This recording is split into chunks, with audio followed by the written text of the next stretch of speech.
बिस्मिल्लाहिर्रहमानिर्रहीम, अस्सलामुअलैकुम, good morning. सुनो पाकिस्तान के साथ मैं हूँ आपकी होस्ट शहरबानो आवान और मेरे साथ मौजूद हैं अजीम राना। और हम ये दुआ करते हैं आप जहाँ होंगे खैर वाफियत से होंगे, अपने प्यारों के साथ होंगे और जिस हाल में रहें परवरदिगार का शुक्र अदा करें, अपने दिन का आगाज़ मुस्बत सोच के साथ करें। आज जुम्मतुल मुबारक भी है तो हम आज के प्रोग्राम का आगाज़ हज़ूर अकरम सल्लल्लाहु अलैहि वसल्लम की इस हदीस मुबारक से करते हैं कि मज़लूम की बद्दुआ से बचो, बिलाशुबा उसके और अल्लाह ताला के दरमियान कोई आड़ नहीं होती है। सुभान अल्लाह।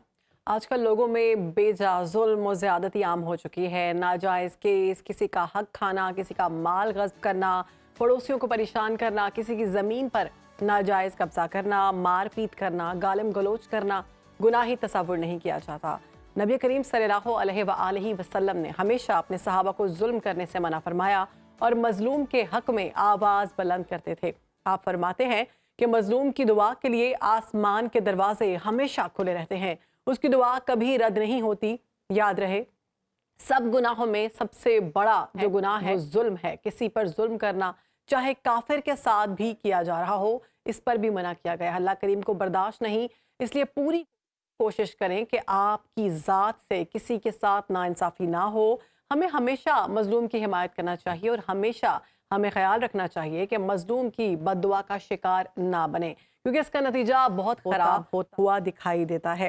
और हम एक बहुत ब्यूटीफुल मैसेज खैर बनो आज मेरे ख्याल से अपने प्रोग्राम का आगाज़ बड़े ही खूबसूरत पैगाम से किया है और क्योंकि हम जुम्मे का उम्मीद खूबसूरत करते हैं दिन है। कि आप सबको भी हमारा ये पैगाम अच्छा लगा होगा कि आप छोटों पे शफ़क़त करें, आपस में प्यार मोहब्बत से रहें और किसी के साथ भी कोशिश करें कि जाने अनजाने में भी जुल्म और ज़्यादती किसी के साथ ना करें।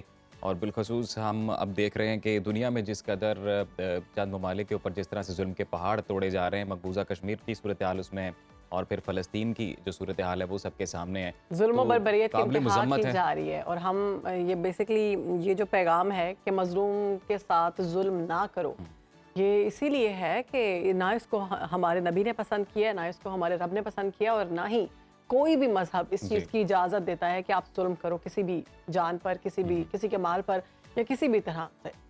बिल्कुल। और फिर वैसे भी नबी करीम सल्लल्लाहु अलैहि वसल्लम की जानिब से जब वैसे तो पूरी ज़िंदगी ही उनकी उसवा हसना है, उसमें लेसन्स हैं इंसानियत के लिए, लेकिन बिलखसूस जंग के लिए जो उन्होंने रूल सेट किए वो भी सबके सामने हैं और उसमें उन्होंने भी वाज़े तौर पर बताया मोहम्मद मुस्तफ़ा सल्लल्लाहु अलैहि वसल्लम ने कि वो लोग जो हथियार डालते हैं या वो लोग जो सिविलियंस हैं, जो इनोसेंट हैं, जो जंग नहीं करना चाहते, उनके साथ आप जंग ना करें।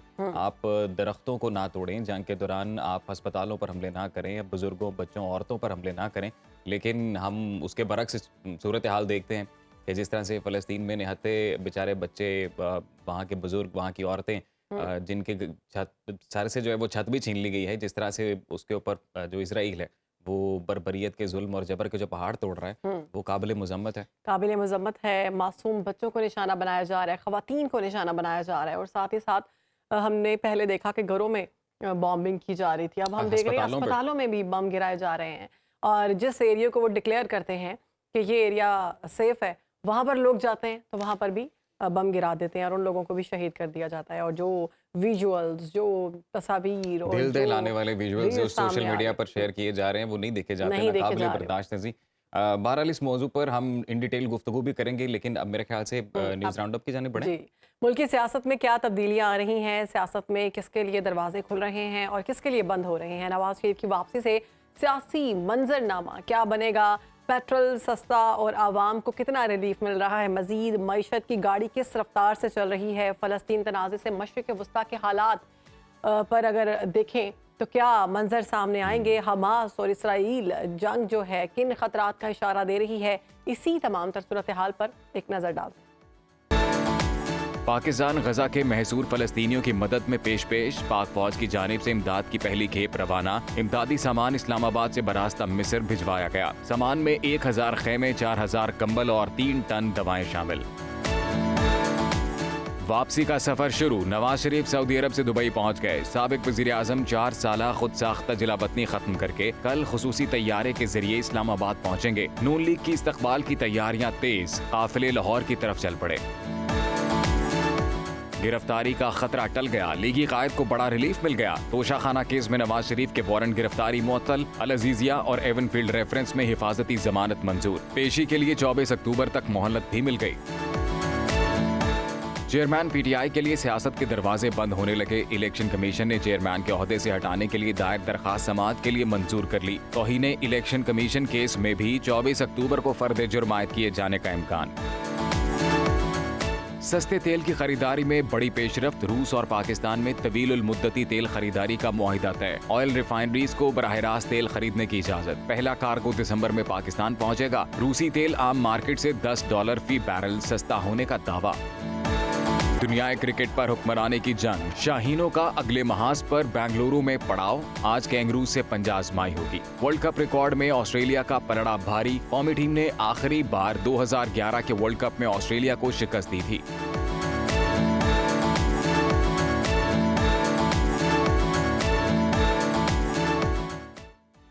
अब बात करेंगे फ़लस्तीन और इसराइल के मामले पर। तो गुज़श्ता दिन से इसराइल की दरिंदगी जारी है। गुज़श्ता रोज़ सेहोनी काबिज़ फौजियों की जानिब से गज़ा और खान यूनिस और रफ़ा में रिहायशी इमारतों पर बम बरसाए गए, जिससे मुतअद्दिद इमारतें मलबे का ढेर बन गईं।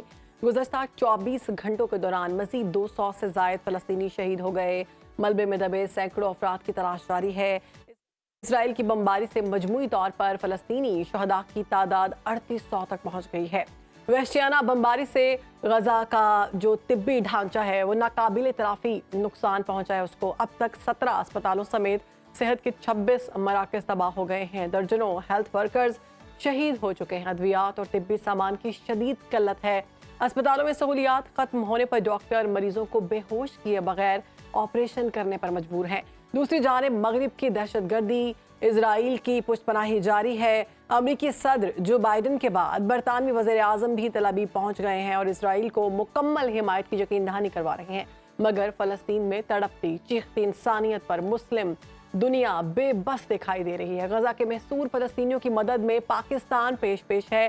पाक फौज की जानिब फ़लस्तीनी भाइयों के लिए इमदाद की पहली खेप रवाना कर दी गई है और ये इमदादी सामान इस्लामाबाद से बरास्ता मिस्र भिजवाया गया है। इमदादी सामान में 1000 खैमे हैं, 4000 के करीब कंबल और 3 टन दवाएं शामिल हैं। फ़लस्तीन की ताज़ा तरीन सूरत हाल पर बात करने के लिए हमारे साथ मौजूद हैं पाकिस्तान में जो फ़लस्तीन के deputy head of mission Nadir Al Turk साहब। Welcome to Suno Pakistan sir, how are you? Assalamu alaikum, good morning. वालेकुम Thanks a lot for giving me the opportunity to speak to my brother and sister Pakistani people. Good morning, Palestine. Good morning, Pakistan. Good morning, Muslim Ummah. Good morning, the world. Good morning, Mr. Nadir, and thank you so much for your time, sir. Thank you so much for giving your time to Suno Pakistan. We would like to know, sir, that so far, what is the situation on ground? What has been happened in Gaza? What's your take on this? The major things in Gaza right now, it is crimes against humanity, war crimes, genocide, ethnic cleanings, attacking civilian people, kills them, injured them. Most of them are children and women, old people. 2 days before they attack a hospital in Gaza, and last night they attacked a church in Gaza, Catholic church. The people was looking for a safe place. They thought again and again, hospitals and church and masjid are safe place, but actually no place in Gaza is safe, because all the civilians are target for the Israelis in their war for revenge after the damaging of their image as a superpower country in the region. They are looking only for revenge by the flesh and blood of innocent people, flesh and blood of children and women in Gaza Strip. Mr. Nadir, they are attacking children. Is there any humanitarian assistance reached in Gaza so far? Until now, since more than 10 days, Gaza without any humanitarian supply, without food supply, without electricity, without gas, without fuel, without medical supply. Hospitals, 3 of hospitals last night go out of service because there is no any supply anymore. There is the generator needs solar to work. There is no solar to keep the generators work in the hospitals. and more than 20 hospitals in Gaza Strip are right now suffering of limited medical equipment to take care of a lot, thousands of patients, injured people, which mean Israel is not only like the people of Gaza to killed by their bombs under the damaged houses and buildings. They only want them to starving to death, okay, without food and water. They want them to be bleeding to death without getting any medical supply. This is war crimes. This is crimes against humanity. And on the other hand, this crimes action, this criminal action, supported by the Americans, by some of the European countries, and I don't know how we can speak about the human rights principles when it is only selected for some nations and ignoring for other nations like Palestinians. Yes, Mr. Nader, since we are talking about, sir, humanitarian assistance, no country has so far reached Gaza, as you have said already. When we talk about the regional organizations or international organizations, I'm talking about United Nations particularly. Are there authorities on the ground? Are they doing something? They try to do something, but they are facing the rock in the minds of the Israelis leader, Israelis army, because the Israelis army only keep in mind two things: kill as much as they can from the Palestinian people in Gaza Strip, or second thing, they are looking for transfer Gaza people from Gaza. We speak about 2.2 million civilians, to transfer them from Gaza to Egypt, to damage later on Gaza completely by nuclear weapons. This is what is mentioned in many of international news and in social media.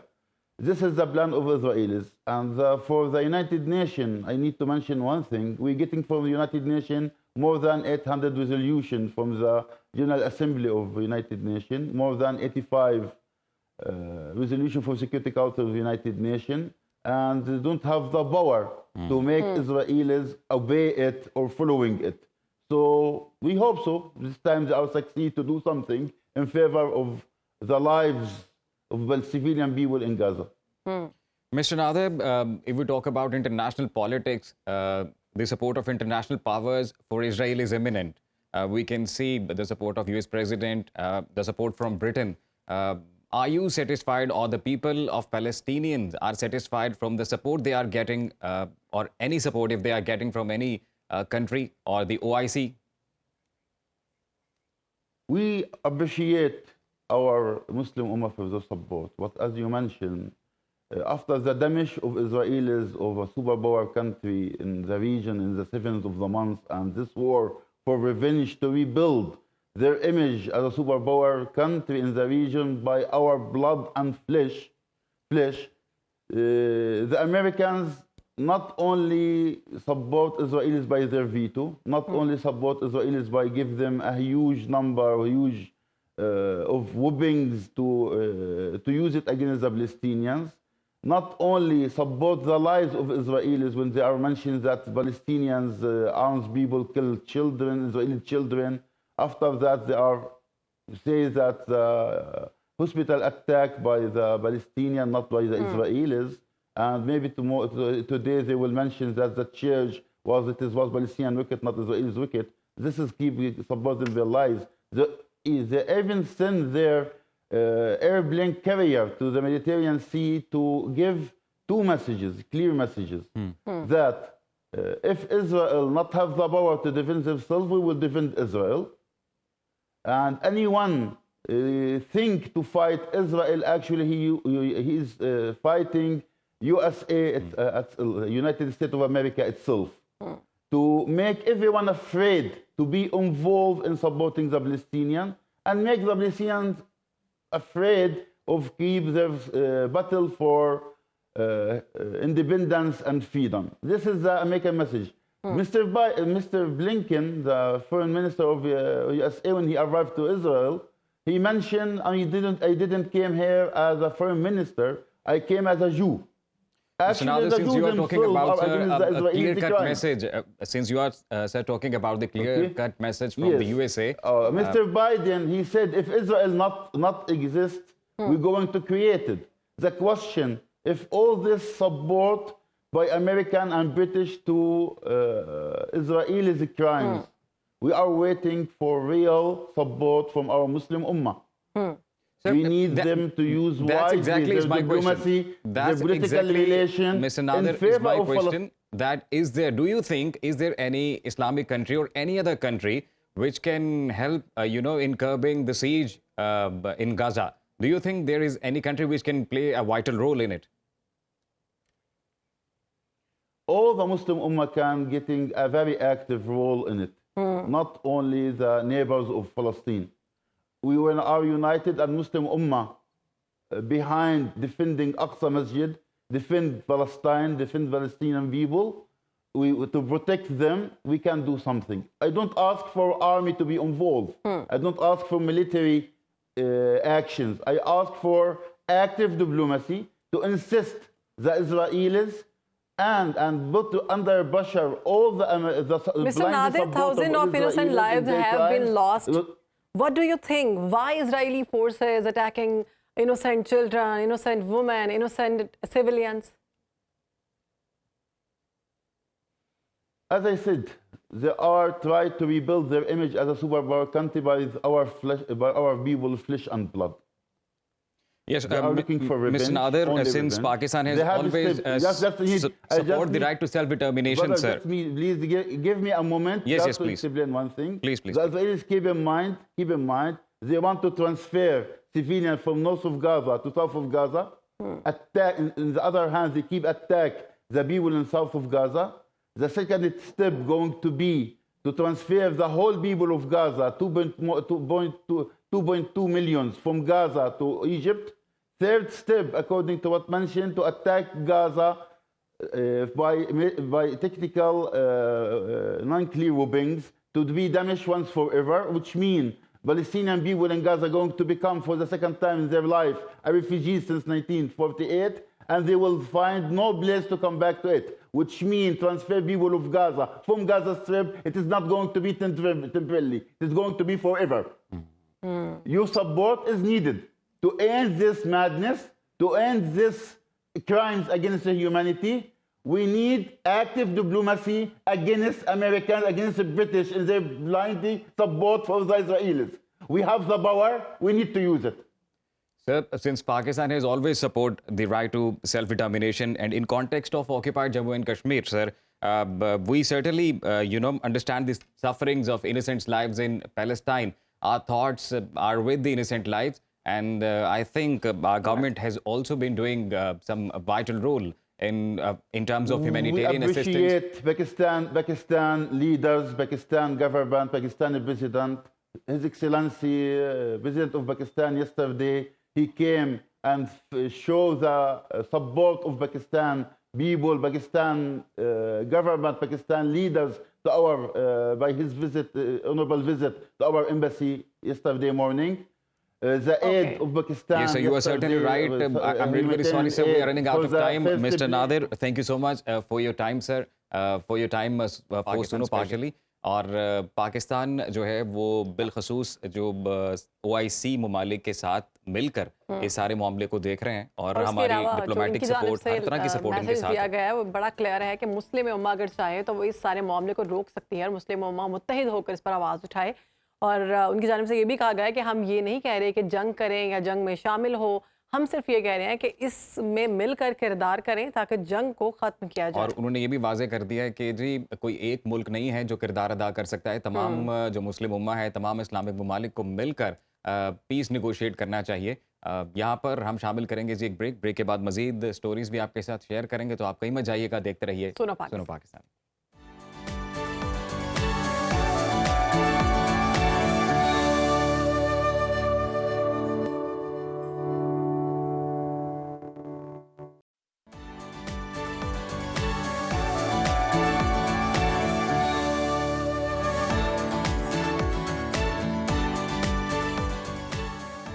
Welcome back after the break जी। Election से पहले मुल्क की सियासत में हलचल दिखाई दे रही है। किसी के लिए रिलीफ के दरवाजे खुल रहे हैं तो किसी पर सियासत के दरवाजे बंद हो रहे हैं। लीगी कायद नवाज शरीफ कल वतन वापस पहुंच रहे हैं।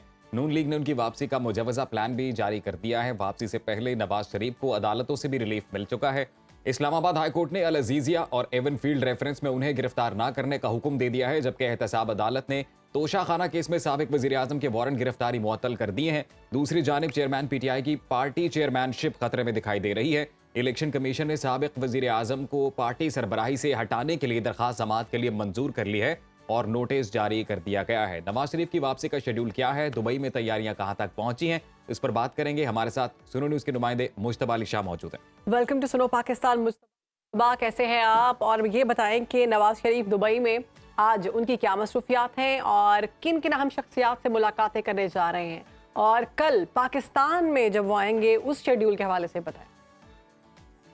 जी thank you so much Shehrbano आपके टाइम का। साबिक वज़ीर आज़म नवाज शरीफ ने लंदन से सफ़र का आगाज़ किया, उम्रा अदा किया, मस्जिद नबवी का उन्होंने ज़ियारत की और उसके बाद वो शारजा के ज़रिए कल दुबई पहुँचे।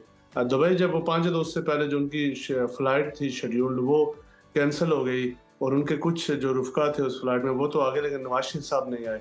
उसकी वजह ये थी कि एक अहम शख्सियत के साथ उन्होंने वहाँ पर मुलाकात की। उसका नाम तो सामने नहीं आया, लेकिन वो बहुत इंपॉर्टेंट शख्सियत थी जिसकी वजह से नवाज शरीफ साहब को वहाँ पर फ़्लाइट को कैंसिल करना पड़ा और वो गुज़िश्ता रात 8 बजे दुबई के टाइम वो यहाँ पर पहुँचे। और आज जो मियां मोहम्मद नवाज शरीफ है उनकी दुबई में भी अहम मुलाकात है जिसको बड़ा डिस्कस किया जा रहा है, बड़ी अहम मुलाकात है।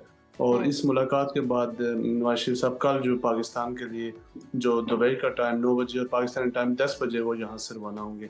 इस वक्त बरतानिया से जो मुस्लिम लीग नून के सैकड़ों कारकुनान उसके साथ साथ दुबई में और पाकिस्तान से बहुत बड़ी तादाद में कारकुनान यहाँ पे आए हैं जिनका इरादा है कि वो नवाज शरीफ साहब के साथ पाकिस्तान फ़्लाइट करेंगे। वो उसके साथ पाकिस्तानी जर्नलिस्ट की बहुत बड़ी तादाद यहाँ पे मौजूद है, जो यहाँ पे जो बरतानिया से भी कुछ जर्नलिस्ट आए और ये सारे लोग नवाज शरीफ के हम सफ़र मुश्तबा, ये जर्नलिस्ट के अलावा सहाफ़ी बरादरी के अलावा और कौन कौन सी अहम शख्सियत है जो नवाज शरीफ साहब के साथ होंगे जहाज़ में वापसी के लिए? जी बिल्कुल, जो मियां मोहम्मद नवाज शरीफ के डॉक्टर हैं, डॉक्टर अदनान, वो खुसूसी तौर पे कल पाकिस्तान से लंदन पहुँचे, दुबई पहुँचे और यहाँ से वो उनके साथ जाएंगे। आज उन्होंने मियां मोहम्मद नवाज शरीफ का चेकअप भी करना।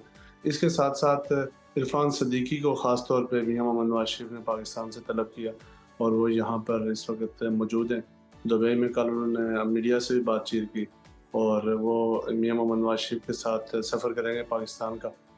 जो बाकी क़यादत है वो पाकिस्तान में मौजूद है जो वहाँ पे उनका इस्तकबाल करेंगे। लेकिन मुश्तबा, क्या नवाज शरीफ हिफाजती ज़मानत के लिए अदालत जाएंगे या एयरपोर्ट पर ही उनसे हिफाजती मचलकों पर दस्तखत करवा लिए जाएंगे? जी कल इरफान सदीकी साहब से भी इस बारे में हमारी बात हुई तो उनका कहना था कि 24 अक्टूबर तक तो मामला क्लियर है और उसके बाद हम अदालत में जाएंगे और हमारा जो आने वाले दिन है वो ऐसी कोई मुश्किल दिन नहीं है जिसकी वजह से हमें कोई मुश्किलात का सामना करना पड़े। मियां मोहम्मद नवाज शरीफ की जो अदालतें हैं उनमें से जो प्रोसीजर के मुताबिक हम बढ़ेंगे आगे। मुश्तबा, हमारे नाजरीन से आप ये भी शेयर कीजिएगा कि इस परवाज़ को एक खुसूसी नाम दिया गया है, वो नाम क्या है और उस नाम के पीछे क्या मुहर्रकात हैं?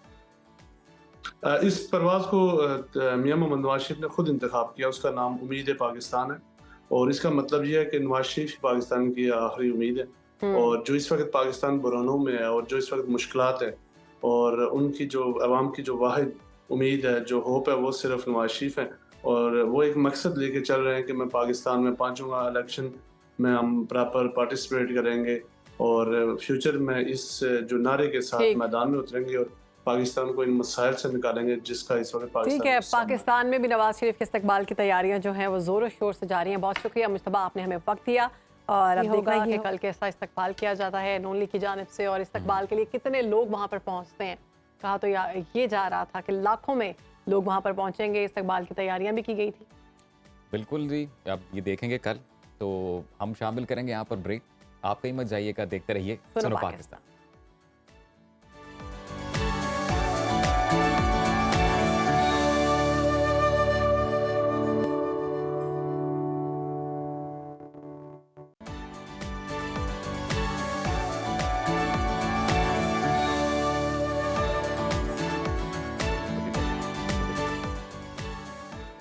Welcome back to Suno Pakistan. हम इस सेगमेंट में आपको पाकिस्तान की खूबसूरती के बारे में बताते हैं, किसी इंटरेस्टिंग जगह को दिखाते हैं जो इससे पहले आपने नहीं देखी होती। कुछ लोगों ने देखी भी होगी, हमने नहीं देखी होती। लेकिन हम लोग कई बार ऐसी जगह बताते हैं कि हमारे वो ख़वातीन हज़रात जो टूर प्लान कर रहे हैं तो उनके लिए आसानी हो और वो किसी जगह का तयन कर सके। तो शहर बानो, आज हम किस जगह के बारे में बता रहे हैं? जी, आज हम बता रहे हैं एक सहरा के बारे में। तो इसके साथ हम जब भी हम सहरा का जिक्र करते हैं तो कोई गर्म सी चीज़ हमारे जहन में आ जाती है कि रेत है और उसमें बड़ी गर्मी होगी, लू चल रही है, लू ऊँट चल रही है, ऊँट चल रहा है और सर पे वो हमने मफलर सा बांधा हुआ है। लेकिन हम आपको आज कैसे सहरा के बारे में बताएंगे जो सर्द होने की वजह से दुनिया के मुनफरिद सहराओं में से एक सहरा है।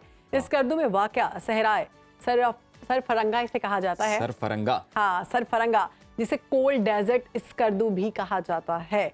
7500 फीट की बुलंदी पर यह वाक़या है। शदीद सर्द हवाओं में, शदीद ठंड में ये सहरा जो है, झुलसते गर्म सहराओं के बारे में आपका तसव्वुर बिल्कुल ख़त्म हो जाता है। ये सहरा दुनिया के खूबसूरत तरीन मनाज़िर का घर है। यहाँ के शानदार पहाड़, तेज़ हवाएं और गुरूबे आफ्ताब का दिलकश नज़ारा आपको एक अलग ही दुनिया में ले जाता है। हम लोग वैसे विजुअल्स भी अपनी स्क्रीन पर शेयर कर रहे हैं और देखकर तो वाकई दिल कर रहा है कि यहाँ पर जाएं। सहरा में जाने का जो बेहतरीन वक्त है उस हवाले से भी आपको बताते हैं। वो जून से सितंबर तक बताया जा रहा है। हाँ। तब जो दर्जा हरारत है वो कदरे काबिल बर्दाश्त होता है। तो ये सहरा सर्दियों में सर्द रहता है, खुश्क होता है। रात के वक्त दर्जा हरारत नुक्ता इंजमात से नीचे चला जाता है जी। तो गर्मियों में जो औसत दर्जा हरारत है वो ज़्यादा से ज़्यादा 8 से 24 डिग्री के दरमियान होता है। सर्दियों में ये -17 डिग्री तक गिर सकता है। ओ गॉड, -17 दर्जा हरारत जो है नुक्ता इंजमात से नीचे गिरने के साथ रातें भी इतनी ही सख्त हो सकती हैं। अगर आप सहरा में कोई भी वक्त गुजारना चाहते हैं तो गर्म कपड़े और कैंपिंग के लिए ज़रूरी सामान साथ लेकर ज़रूर जाएं। वैसे सहरा में कौन रात गुजारना चाहेगा? बहुत से लोग सहरा में रात गुजारते हैं और मैंने अक्सर ये सुना हुआ है, मैंने कभी नहीं गुजारी, लेकिन मैंने सुना है कि सहरा बेशक रेत वाला सहरा हो, अगर आप दोपहर या दिन में जाएंगे तो वो तपती धूप और लू आपको देगा, लेकिन शाम होते ही आपको वहाँ पे सख्त सर्दी महसूस होना शुरू हो जाती है। और ये तो सहरा बताया भी ये जा रहा है कि बहुत कोल्ड डेजर्ट का इसको नाम दिया गया है। और यहाँ इंतहाई पुरकशिश सहरा के चारों तरफ वसी सुरमई पहाड़ हैं। एक और चीज़ जो इस सहरा को मुनफरिद बनाती है वो है तेज़ हवाएं जो इसमें चलती हैं। किसी भी सहरा वैसे तो की असल पहाड़ कशिश भी जो है वो मुनफरिद एक एलिमेंट ही है इस हाँ, सहरा में। चारों because तरफ से सहराओं पहाड़ों ने घिरा हुआ में है। पहाड़ वैसे कम ही दिखने में आते हैं। किसी भी सहरा की असल कशिश टेलों से होती है। यहाँ के लिए बड़े बड़े, और अगर आप देखें इस सहरा को तो आप देखते ही रह जाएंगे क्योंकि इतना खूबसूरत है। ये बर्फ़ से ढका हुआ है और पहाड़ों के दरमियान में घिरा हुआ है, जिसकी ऊंचाई 30 मीटर तक है। सरफरंगा जो ये पहाड़ है, ये सहरा है, ये 2017 से कोल्ड डेजर्ट रैली का इनेकाद किया गया है। आपको लोग अगर यहाँ पर मौका जा रहे दिया हैं। जाए सरफरंगा जाने का जी, तो आप वहां पर दिन में वक्त गुजारना चाहेंगी या रात में वक्त गुजारना? मैं नहीं जाऊंगी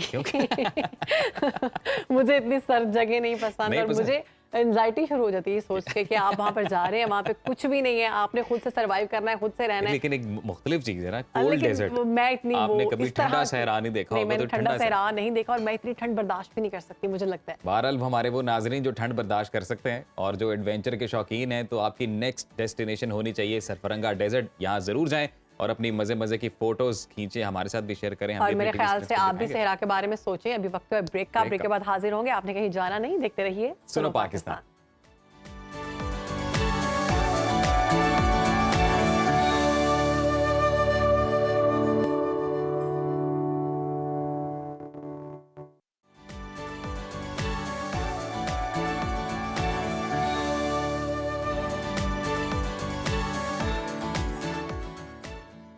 welcome back after the break. और अब नाजरीन आपको बताते हैं कि आज हड्डियों के मर्ज ऑस्टियोप्रोसिस का आलमी दिन मनाया जा रहा है।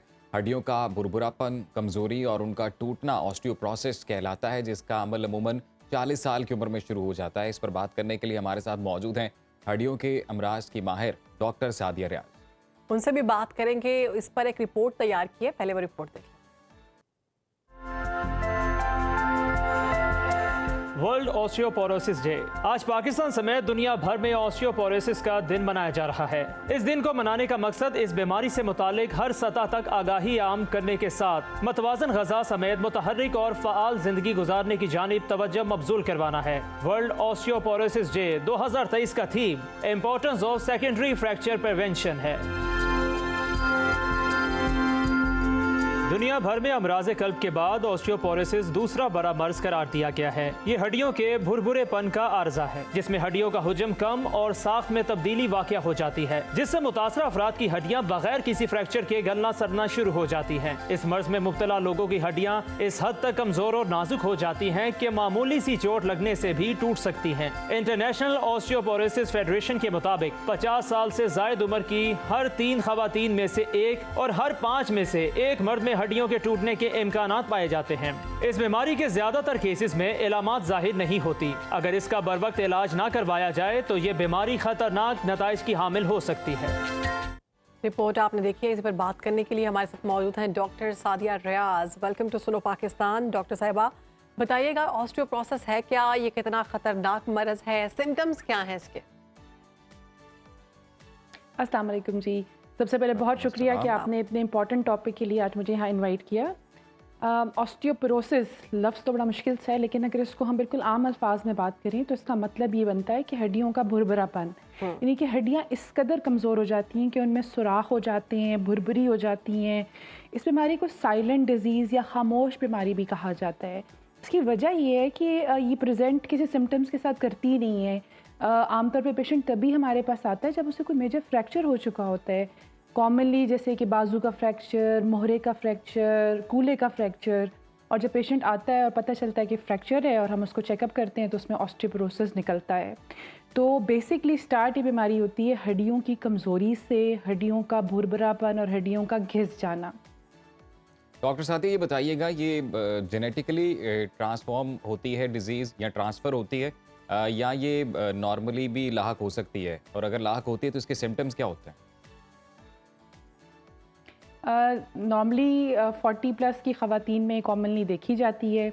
अगर मैं बात करूं कि क्या वजूहात हैं जिसकी वजह से बीमारी पैदा होती है, तो उसमें नंबर 1 तो हार्मोनल आ जाता है, जैसे कि पोस्ट मेनोपॉजल या वो ख़वातीन जिनकी माहवारी रुक जाती है, उसके बाद उनके हड्डियाँ जो हैं वो तेज़ी से कमज़ोरी की तरफ जाती हैं। सेकेंडली चीज़ें आ जाती हैं कुछ हमारे एनवायरमेंटल, जेनेटिक, हमारी फैमिली में अगर किसी को बीमारी चल रही है तो आगे आने के रिस्क ज़्यादा होते हैं।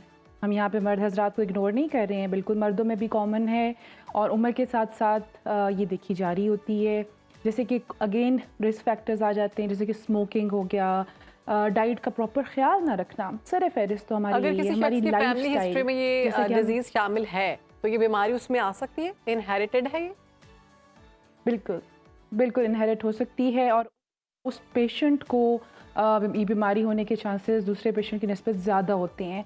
तो अगर आप की फैमिली हिस्ट्री है, खुदा न खास्ता आप किसी ऐसी दवाई पे हैं, मिसाल के तौर पे स्टीरॉइड्स जिसे कहते हैं, कैंसर की दवाइयाँ हैं, एपिलेप्सी की दवाइयाँ हैं, कुछ हार्मोन्स की दवाइयाँ ऐसी होती हैं, और अगर आपको कुछ ऐसे प्रॉब्लम्स आना शुरू हो गए हैं, आप यंग हैं अभी, जैसे कि हड्डियों में दर्द, कमज़ोरी, थकावट का शिकार रहना, और खुदा न खास्ता मामूली सी चोट पे भी अगर आपको फ्रैक्चर हो जाता है तो आपको चाहिए कि एक रूमेटोलॉजिस्ट से रब्ता करें।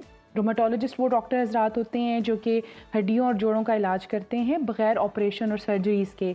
तो इससे पहले कि आपको फ्रैक्चर हो और आप सर्जन्स के पास जाएं, आप पहले एहतियात करें, अपने रूमेटोलॉजिस्ट को चेक कराएं। इस बीमारी को चेक करने के लिए कुछ ख़ास टेस्ट होते हैं जो कि बहुत ज़रूरी हैं। मैंने अपनी प्रैक्टिस में देखा है कि लोग खुद से दवाइयाँ ले रहे होते हैं, कुछ लोग विटामिन डी ले रहे होते हैं, कुछ कैल्शियम ले रहे होते हैं, जो भी अवेलेबल उनको जाके फार्मेसी से मिल जाए जी। ये प्रैक्टिस मत कीजिए। अगर आपको कुछ सिम्टम्स आ रहे हैं तो प्लीज़ एक क्वालिफाइड रूमेटोलॉजिस्ट या हड्डियों जोड़ों के डॉक्टर को आप चेकअप करवाएं। अच्छा डॉक्टर साहब, कुछ इस लोग बीमारी को ऑयल भी देखने यूज़ के लिए करते जो- हैं, ये फलां ऑयल है, इससे अगर आप मसाज करेंगे रात में दिन में तो आपको ये मसाइल हल हो जाएंगे, इसमें कोई हकीकत है? देसी दवाएं? बिल्कुल देसी ऐसा दवाएं है। और हैं, ये टोटके। ऑयल की तो आपने एग्जैक्टली आपने तो एक अभी मिसाल दी ना ऑयल की। मेरे पास तो पेशेंट्स आते हैं जिसमें वो हर्बल टोटके और दवाइयाँ, और बाज़ दफ़ा आप यकीन करें कि इन दवाइयों में हाई डोज स्टीरॉइड्स होते हैं जो ये ओवर द काउंटर या कुछ हकीमी हर्बल दवाइयाँ होती हैं, और इन हाई डोज स्टीरॉइड्स की वजह से उनको ऑस्टियोपोरोसिस हो जाता है। कुछ पेशेंट्स मेरे बहुत यंग एज में अभी हैं और मेरे ज़ेरे इलाज हैं जिनको स्टीरॉइड्स की इसी प्रॉब्लम की वजह से उनको जो है वो ऑस्टियोपोरोसिस बना।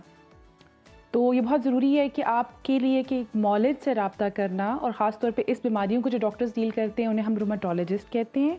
आप उनके पास जाएं, मैं बात करने लगी थी जो टेस्ट कराना बहुत ज़रूरी जी, है। जी। देखिए जी, हर बीमारी के पहली तशख़ीस बहुत ज़रूरी है। तो ख़ुद से तो कोई दवाइयाँ और टोटके और कावे प्लीज़ आप ना करें, डॉक्टर के पास जाएँ और इसका प्रॉपर टेस्ट करवाएँ। इस बीमारी को चेक करने के लिए जो टेस्ट हम करते हैं उसको कहते हैं जी बोन डेंसिटी डेक्सा स्कैन। अगर मैं अपने मॉडल पे यहाँ शो करूँ तो ये आपको जो हड्डी नज़र आ रही है, इस हड्डी के अंदर आपको ये हड्डी का एक गूदा टाइप नज़र आ रहा होता है। तो ये जो आपका डेक्सा स्कैन होता है, ये आपकी बॉडी में ये चेक करता है कि आपकी हड्डियों के अंदर कितनी ताकत है। 3 कैटेगरीज में हमें ये बताता है, इसका जो रिजल्ट आता है वो 3 कैटेगरीज का होता है। या तो आपकी हड्डियाँ नॉर्मल हैं, या आपको ऑस्टियोपीनिया है। ऑस्टियोपीनिया का मुराद ये है कि हड्डियाँ कमज़ोर हो रही हैं लेकिन अभी ऑस्टियोपोरोसिस की तरफ नहीं गई हैं, और यहाँ से हम आपका इलाज बज़रिया दवाइयाँ, विटामिन डी, कैल्शियम प्रॉपरली कर सकते हैं। डॉक्टर और साहब इसी ये भी की बताइएगा स्टेज 3 आ जाती कि है जहाँ विटामिन पर की डेफिशिएंसी की वजह से भी हो सकता है, बिलखसूस विटामिन डी की डेफिशिएंसी होती है लोगों में ज़्यादातर, तो क्या उस वजह से भी ये मर्ज़ लाक हो सकता है? और ये इज़ इट ट्रीटेबल, ये आसानी से इसका इलाज मुमकिन है अगर बर वक्त तशख़ीस हो जाए तो? जी बिल्कुल, जैसे मैं भी अर्ज़ कर रही थी कि सबसे पहले डाइट की डेफिशिएंसीज़ हमारे यहाँ ख़ास तौर पे ख़वातीन में कैल्शियम की कमी, विटामिन डी की कमी, आयरन की कमी, ये बहुत इम्पॉर्टेंट मादनियात हैं कि कमी की वजह से भी आपकी हड्डियाँ कमज़ोर हो सकती हैं। अगेन जैसे मैंने अर्ज़ किया कि हार्मोनल इश्यूज़ हैं, पॉलीसिस्टिक ओवरीज़ हैं, अर्ली मीनोपॉज़ है, कोई और इस तरह के इश्यूज़ आ रहे हैं तो आपकी हड्डियों का जो गूदा है ये कमज़ोर होना शुरू हो जाता है और फिर आपकी हड्डी फ्रैक्चर के रिस्क के ऊपर ज़्यादा आ जाती है।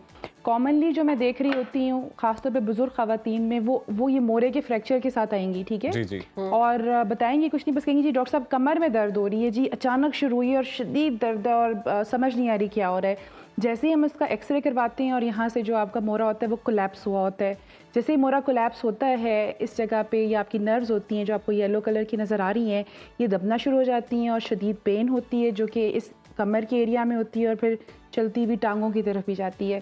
आपने सवाल किया कि ट्रीटेबल है, जी बिल्कुल ट्रीटेबल है। टाइम पे सबसे पहले तशख़ीस करना इसकी बहुत ज़रूरी है। जैसे मैंने अर्ज़ किया कि अगर आपको कोई सिम्टम्स आ रहे हैं, कोई दर्दें आ रही हैं, कोई प्रॉब्लम्स आ रहे हैं तो प्लीज़ कोई भी टोटके करने से पहले एक डॉक्टर से रब्ता करें, डॉक्टर से तशख़ीस करवाएं। जैसे मैं डेक्सा स्कैन की बात कर रही थी, vitamin D levels, calcium levels, ये कुछ टेस्ट ऐसे हैं जो हमें इस मर्ज़ की तशख़ीस के लिए करने ज़रूरी होते हैं। और एक दफ़ा हमें जब ये तशख़ीस हो जाती है कि रिपोर्ट्स के ऊपर ये ऑस्टियोपोरोसिस कंफर्म आ रहा है तो इसकी बाकायदा दवाइयाँ हैं जो कि कुछ महीनों के गैप से या साल के वक्फे के गैप से वो इस्तेमाल करनी होती हैं, और सिर्फ दवाइयाँ नहीं है। यहाँ पे मेरे पेशेंट्स मिस्टेक करते हैं और लोग मिस्टेक करते हैं, लोग समझते हैं दवाइयाँ जादू हैं, लेकिन ऐसा तो नहीं है। दवाइयाँ तो हेल्प कर रही हैं ना, वो तो आपकी हड्डी को मजबूत करने में हेल्प कर रही हैं। इसके साथ साथ मुख्तलिफ और चीज़ें भी हैं, जैसे कि अपनी लाइफस्टाइल को चेंज करना। फॉर एग्जांपल, मिसाल के तौर पे आजकल हमारा लाइफस्टाइल ऐसा है कि हम बैठे रहते हैं, अब सर्दियाँ भी आएंगी, हम ज़्यादा एक्सरसाइज नहीं करेंगे। एक्सरसाइज की कमी जो है वो आपके लिए बहुत नुकसानदेह हो सकती है। तो तहकीक के मुताबिक ये साबित हुआ है कि हफ्ते में कम से कम आपको 5 दिन आधे घंटे के लिए किसी भी किस्म की वर्जिश जो है वो करना बहुत ज़रूरी है। आधा घंटा वॉक कर लें, जॉग कर लें, कुछ भी एक्सरसाइज कर लें, वो आपकी हड्डियों की हेल्थ के लिए बहुत ज़रूरी है। याद रखिएगा, आपकी हड्डियाँ एक लिविंग ऑर्गन हैं, जैसे दिल है, फेफड़े हैं, इसी तरह आपकी हड्डियाँ एक लिविंग ऑर्गन हैं। जिस्मानी अज़ा को ज़रूरत है एक्सरसाइज की, ऐसे ही हड्डियों को भी एक्सरसाइज की ज़रूरत है। बहुत शुक्रिया डॉक्टर सादिया, आपने हमें वक्त दिया और बेहतरीन आपने तज्ज़िया दिया इस बारे में कि आप अपनी हड्डियों को किस तरह से बहुत ज़रूरी है करना है। और अगर आप टाइमली इस मर्ज़ को पकड़ लें तो ये ट्रीटेबल है, बड़ी आसानी से आप इससे छुटकारा पा सकते हैं। तो नाज़रीन, हम यहाँ पर शामिल करेंगे एक ब्रेक के बाद वापस आएंगे। आपको ही मजा आइएगा, देखते रहिए सुनो पाकिस्तान।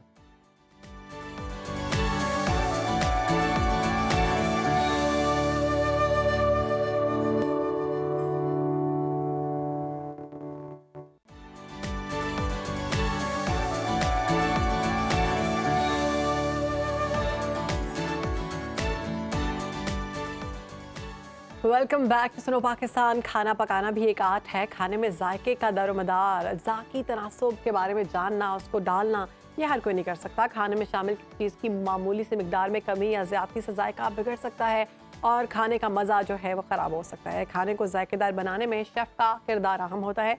वो शेफ़ घर की भी हो सकती हैं और वो शेफ़ ऐसी भी हो सकती हैं जो होटल्स और रेस्टोरेंट से पाई जाती हैं। वो शेफ़ ऐसी भी हो सकती हैं जो टीवी में आकर लोगों को सिखाती हैं और जो ऐसी भी हो सकती हैं सोशल मीडिया पर लोगों को सिखाती हैं। तो आज शेफ़ का आलमी दिन मनाया जा रहा है।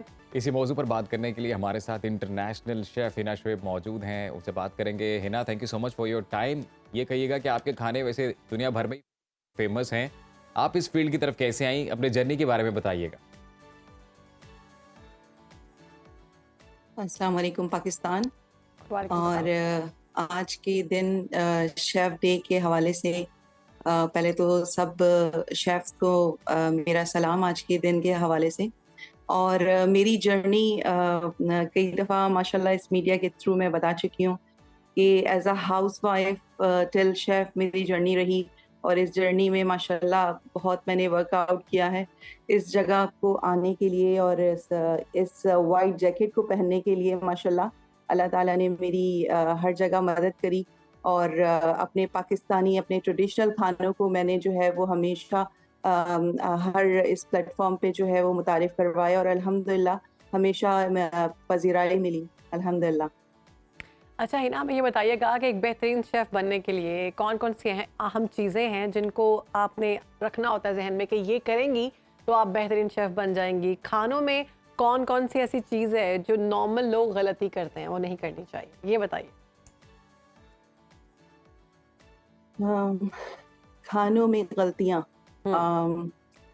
अभी मैं इस बारे में एक बात सोच रही थी कि शेफ कभी गलत नहीं होते, मतलब कभी शेफ की जो गलतियां होती हैं वो समझें कि it's create something new, okay तो कुछ इनोवेटिव हो जाता है अगर उसमें करते हैं। लेकिन हाँ, स्पाइसेस के हवाले से अगर देखें किसी भी डिश में तो कोई भी स्पाइसेस की ज्यादती जो है उस डिश को जो है वो खराब कर सकती है। और इवन सॉल्ट सॉल्ट अगर किसी भी खाने में अगर ज़्यादा हो जाए, कम हो जाता है तो चल सकता है, लेकिन अगर सॉल्ट किसी खाने में ज़्यादा हो जाए तो फिर आप उसे कम नहीं कर सकते।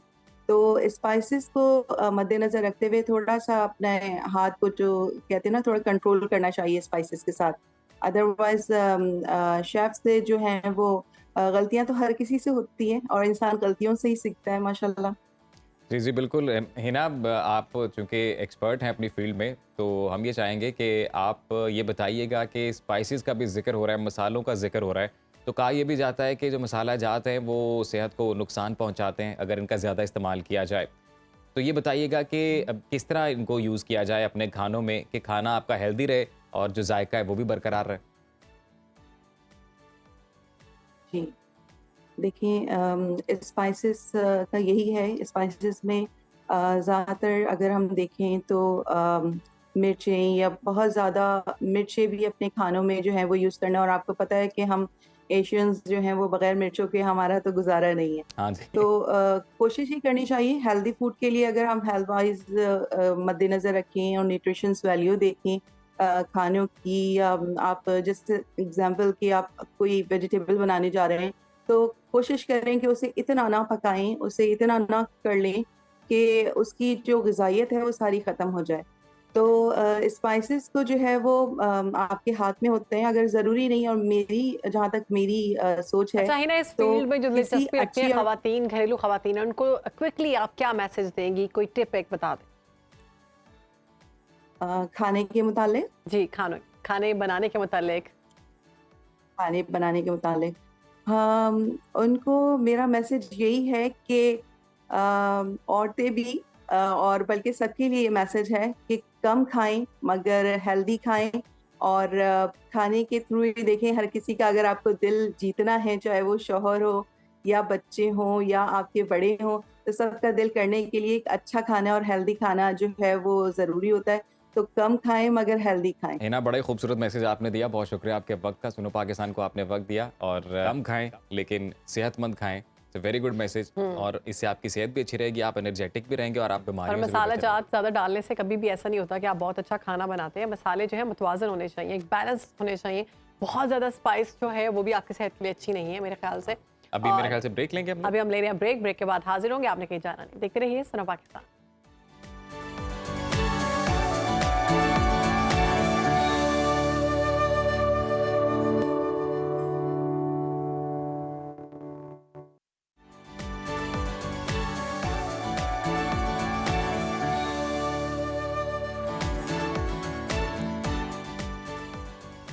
Welcome back after the break जी। नाजरीन, वर्ल्ड कप सीजन इस वक्त जारी है। आज बड़ा अहम मार्का होने जा रहा है, पाकिस्तान वर्सेस ऑस्ट्रेलिया। इससे पहले दोनों टीमें 3-3 मैचेस खेल चुकी हैं। पाकिस्तान 2 में कामयाबी हासिल कर चुका है, 1 मैच हारा है, और ऑस्ट्रेलिया 2 मैच हार चुकी है, 1 मैच जीती है। तो आज बेंगलुरु में ये दोनों टीमें आपस में टकराएंगी। देखते हैं कि आज क्या होने जाता है। अगर हम ओवरऑल स्टेटिस्टिक्स का जिक्र करें तो ऑस्ट्रेलिया का पलड़ा भारी है। तो इस सारी सूरत हाल पर बात करेंगे स्पोर्ट्स जर्नलिस्ट सनाउल्लाह हमारे साथ। Welcome to Suno Pakistan. सनाउल्लाह, भारत से शिकस्त के बाद कौमी टीम आज पहला मैच खेलने जा रही है अपना। क्या लगता है पाकिस्तानी टीम कितना उसके लिए कितना टफ हो सकता है या फिर टफ टाइम दे सकती है? दूसरा, किन चीज़ों से पाकिस्तानी टीम को आज दूर रहना होगा, वो काम नहीं करने वरना हम हार सकते हैं, वो बताएं। देखिए, पाकिस्तान के पास आज कोई चांस नहीं है कि कहीं पर भी, आपने बोला किन चीजों से दूर रहना है, मुझे लगता है कि हर चीजों में टीम पाकिस्तान को इन रहना होगा।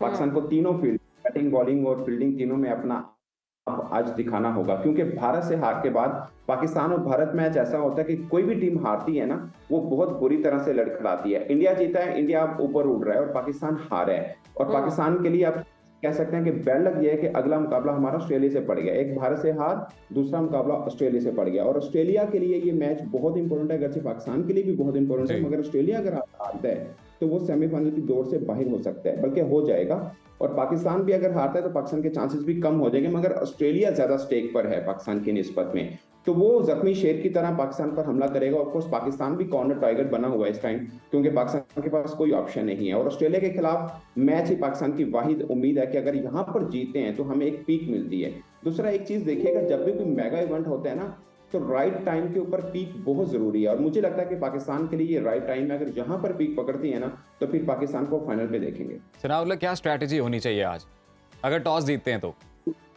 ऑफ कोर्स अगर टॉस जीते हैं तो पाकिस्तान को पहले बल्लेबाजी ही करनी चाहिए, क्योंकि हम थोड़ा सा स्ट्रगल कर रहे हैं। वैसे भी आप रैकेट देख लें, पाकिस्तान का चेस के ऊपर कुछ खास अच्छा नहीं है। हम अभी तक नीदरलैंड से जीते हैं, श्रीलंका से जीते हैं। श्रीलंका से हम चेस पे जीते, इसमें कोई शक नहीं है, मगर श्रीलंका वो टीम है जो वर्ल्ड कप के लिए क्वालिफाई करके आई है। वैसे तो नीदरलैंड भी क्वालिफाई करके आई है। जो डायरेक्ट क्वालिफाई वो सिर्फ इंडिया की टीम थी, मतलब जिसमें पाकिस्तान अब तक खेला हुआ है। तो पाकिस्तान इंडिया से बुरी तरह से हारा है। अब ऑस्ट्रेलिया जो डायरेक्ट क्वालिफाइड टीम की हुई है, उनके साथ यानी तगड़ी टीमों के साथ एक्चुअल में पाकिस्तान का मुकाबला होने वाला है। अब ऑस्ट्रेलिया के साथ मुकाबला, मुझे नहीं लगता कि अगर हम चेस पे जाएंगे तो हम आसानी से जीत सकें, क्योंकि उनकी बॉलिंग स्ट्रेंथ बहुत तगड़ी है। वैसे तो उनकी बैटिंग भी बहुत अच्छी है। अगर हम उनको पहले बल्लेबाजी दे देंगे और 300 से ऊपर रन उन्होंने कर दिए, मुझे नहीं लगता कि हम उनकी बॉलिंग के सामने ये चेस कर अच्छा सनाउल्लाह, जो बेंगलोर की पिच है उसके लिए क्या समझते हैं आप, ज्यादा बेहतर क्या है?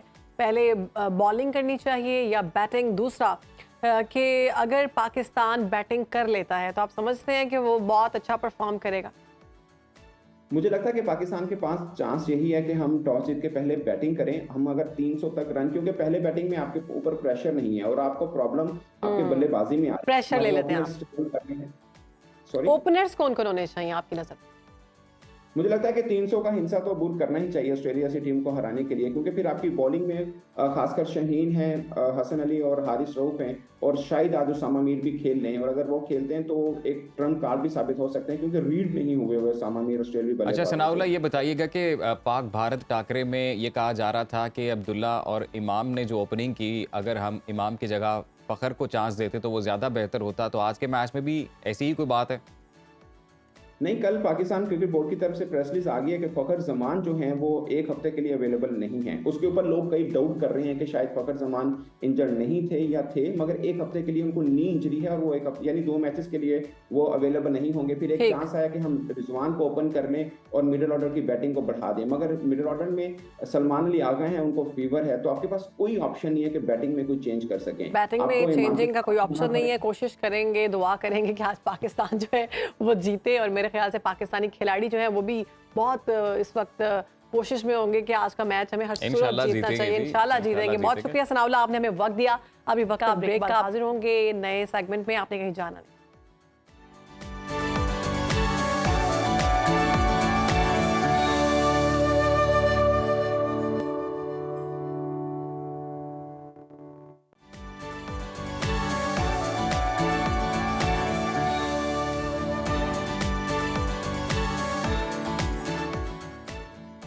Welcome back. प्रोग्राम में आगे बढ़ेंगे और बात करेंगे फुटबॉल की। तो पाकिस्तानी टीम ने फीफा वर्ल्ड कप में क्वालिफाई में शानदार कारकर्दगी का मुजाहिरा किया है और तारीख रकम कर दी है। कौमी टीम ने इस्लामाबाद के जिन्ना स्टेडियम में खेले जाने वाले मैच में कंबोडिया के खिलाफ वर्ल्ड कप 2026 के लिए क्वालिफाई कर लिया है और मैच में फतह हासिल की है।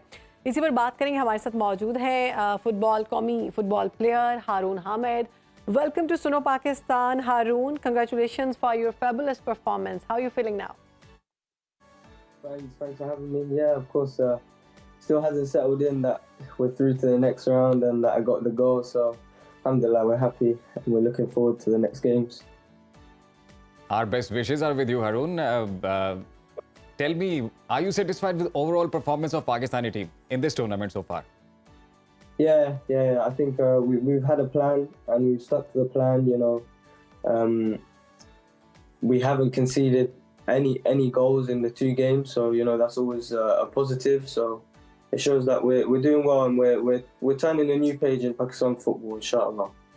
Haroon, what's your preparations for second round, and which country you will be facing?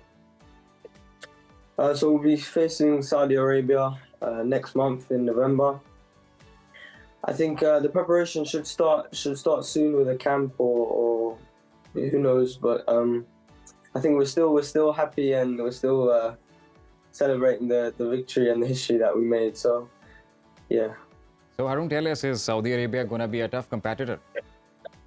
Yeah, of course. You know, they beat Argentina in the World Cup, who went on to win the World Cup. So of course it's not going to be easy, but at the same time we'll stick to our game plan and inshallah try and get a result.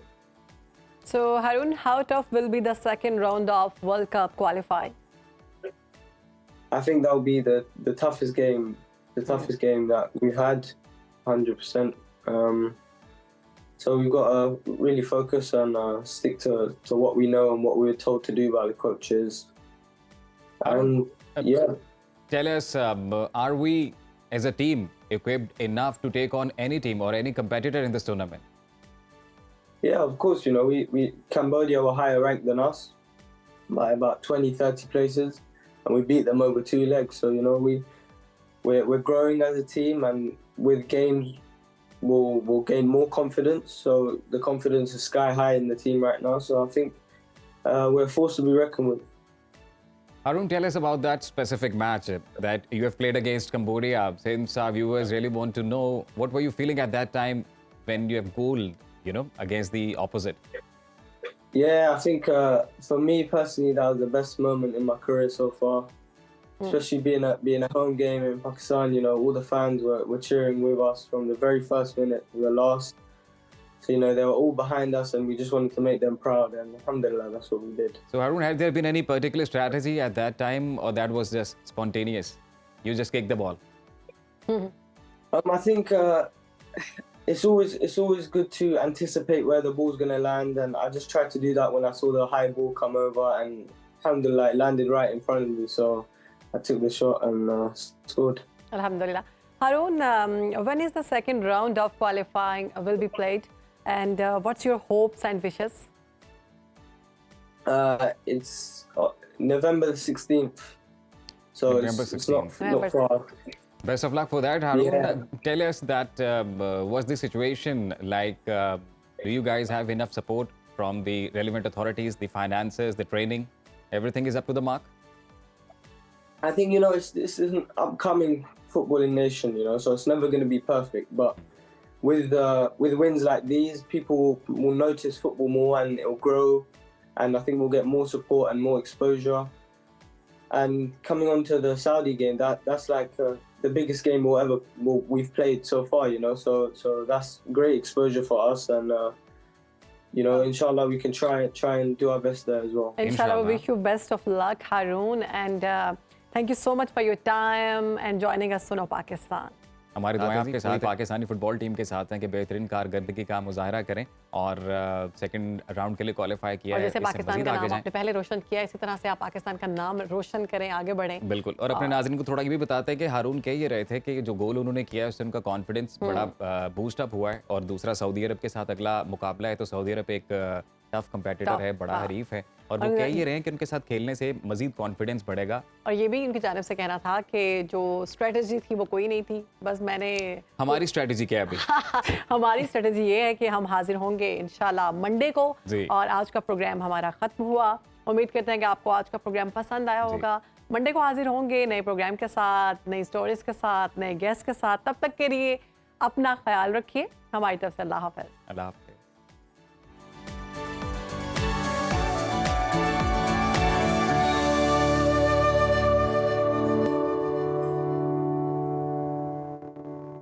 आप कहीं भी हो, वक्त कोई भी हो, बाखबर रहिए दुनिया के हालात व वाक़यात से। अभी सब्सक्राइब कीजिए सुनो न्यूज़ के YouTube चैनल को और क्लिक करें बेल आइकन को, ताकि आप हमेशा बाखबर रह सकें।